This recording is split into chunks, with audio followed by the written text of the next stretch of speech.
أعوذ بالله من الشيطان الرجيم. بسم الله الرحمن الرحيم. اللهم صل على سيدنا ومولانا محمد وعلى آل سيدنا ومولانا محمد وأصحاب سيدنا ومولانا محمد صاحب التاج والمعراج والبراق والعلم، دافع البلاء والوباء والقحط والمرض والألم، اسمه مكتوب مرفوع مشفوع منقوش في اللوح والقلم، سيد العرب والعجم، جسمه مقدس معطر مطهر منور في البيت والحرم، شمس الدحى بدر الدجى صدر العلا نور الهدى كهف الورى مصباح الظلم، جميل الشيم شفيع الأمم صاحب الجود والكرم، والله عاصمه وجبريل خادمه والبراق مركبه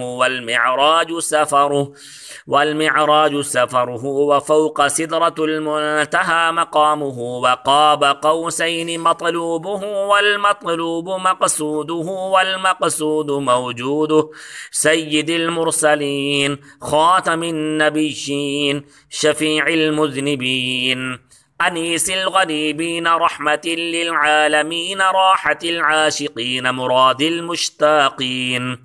شمس العارفين سراج السالكين مصباح المقربين محب الفقراء والغرباء واليتامى والمساكين، سيد الثقلين نبي الحرمين إمام القبلتين وسيلتنا في الدارين، صاحب قاب قوسين محبوب رب المشرقين ورب المغربين، جد الحسن والحسين جد الحسن والحسين جد الحسن والحسين، مولانا ومولى الثقلين أبي القاسم سيدنا محمد بن عبد الله، نور من نور الله نور من نور الله نور من نور الله، يا أيها المشتاقون بنور جماله بلغ العلا بكماله كشف الدجى بجماله، حسنت جميع خصاله صلوا عليه وآله وأصحابه